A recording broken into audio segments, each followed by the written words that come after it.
10 celebs that tragically died in front of their fans. Number 10. Brandon Lee. Bruce Lee's son Brandon Lee died on March 31, 1993 while filming a movie titled The Crow. A quick-loaded prop gun propelled a bullet from the back cartridge into Lee, killing him. Unlike recent trends, his death footage wasn't kept in the movie. They instead reshot the scene with a different actor who died in the movie by a thrown knife. Number 9. Mitsuharu Misawa. This one again proves that wrestling is a dangerous sport, and every athlete requires a lot of practice before making any move, as it might turn out to be lethal. Though Mitsuharu Misawa was not well known in the West, he was thought to be the greatest wrestler of the 90s by many, as it came as a massive shock to millions of his fans when he died at the age of 46 in the ring itself. His opponent Saito inflicted a suplex on him, causing a cervical spine injury to him. Unlike Owen Hart, this wasn't a fancy move going wrong. The move is successfully performed every day all around the world. It happened when Misawa was in the process of teaming with Go Shiozaki against Bison Smith and Saito in a pro wrestling Noah match in Hiroshima, Japan. Unlike the treatment Owen Hart got from the WWE, they immediately stopped the show at 8:45 p.m. when the wrestler was getting CPR. Though the great wrestler has been experiencing back problems for some time, he never cared to visit a doctor or sort it out. Number 8. Eric Marcom. Eric Marcom was a talented English comedian, singer, and actor. In 2002, the BBC named him as one of the 100 greatest Britons of all time. He was perhaps best known for his Markham and Wise show, in which he starred with his comedy partner Ernie Wise in 1984 during a charity event in Gloucestershire, England. Markham suffered his third heart attack in 16 years. After his sixth encore, he immediately collapsed after stepping off the stage. He was rushed to the hospital and pronounced dead 5.5 hours later. Number 7. Steve Irwin. Australian celebrity wildlife expert Steve Irwin, who earned the nickname the Crocodile Hunter, had a reputation for getting up close and personal with dangerous animals.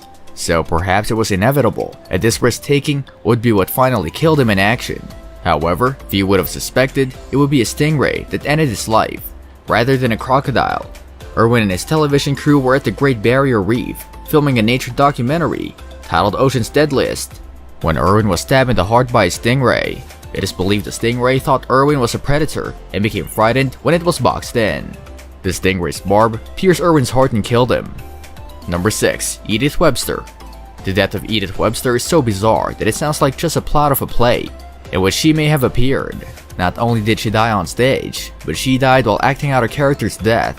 In 1986, the 60-year-old Webster played the role of a grandmother in a play called The Drunkard. She had played the same role for 8 years. As with any other performance, she would sing a song and then slump over dead. However, during her final performance, she wasn't acting. The audience was convinced that it was all part of the show, as her performances had always been so believable. She received a round of applause, but she wasn't alive to hear it. Number 5. Owen Hart. On May 23, 1999, Owen Hart, right before his match at Over the Edge, fell from Kemper Arena's rafters and died on the spot. Hart was asked to record down from a rope, making a smashing entry, but then things went wrong, and Owen fell from a rope which was supposed to be secure from a height of 70 feet. TV viewers weren't able to see this as a commercial was being aired at the time. 33-year-old Owen Hart is survived by 2 adorable small children and his wife. He also happened to leave behind sisters and brothers, his parents, and many close friends, who consisted of his family while with the Federation on the road. Number 4. Les Harvey. Les Harvey was a guitarist for Stone the Crown, a 70s blue rock band. On May 3, 1972, while tuning his guitar for a show in Swansea, Wales on stage, he got electrocuted and died on the spot, in front of 1,000 loyal fans. This group, famous for its Teenage Kicks album, was in the process of climbing the ladder to success, when their guitarist, 27-year-old Harvey, suddenly died reportedly because of a poorly grounded microphone. Shortly after the incident, the band broke up. Number 3. Nick Menza. There's nothing more metal than dying on stage with playing metal. Nick Menza was so metal that he was once a member of Megadeth. He was behind the kit for the major metal band throughout the 90s, playing on highly regarded albums like Rust in Peace and Countdown to Extinction. Apart from Megadeth, Menza played with several bands, including Shottle's Trunk, Fear Assembly, Orphan to Hatred, and OHM. It was during a gig in OHM in May 2016 that Menza's heart gave out, The 51-year-old collapsed on stage during the third song of the band's set at a show in Studio City, California, and he was pronounced dead upon arrival at a nearby hospital. Number 2. Tai Longley. Tai Longley was the vocalist and guitarist for The Great White. He was killed on February 20, 2003 at a nightclub fire which was considered to be the 4th deadliest nightclub fire in America at this time. The station nightclub fire. The massive fire managed to kill 100 people. Great White's tour manager set off pyrotechnics, which caused a massive fire by igniting the flammable sound insulation foam in the ceilings and the walls surrounding the stage. Number 1. Dimebag Darrell Abbott.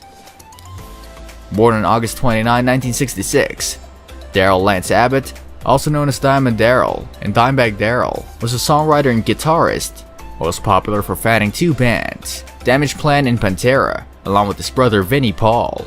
He was known for his contribution to groove metal. Abbott was shot and killed right on stage by a gunman during a Damageplan performance on December 8, 2004 in Columbus, Ohio. He ranked the number 1 guitarist in Metal Hammer, a UK-based magazine, and 92 in Rolling Stone magazine, in the list of 100 greatest guitarists.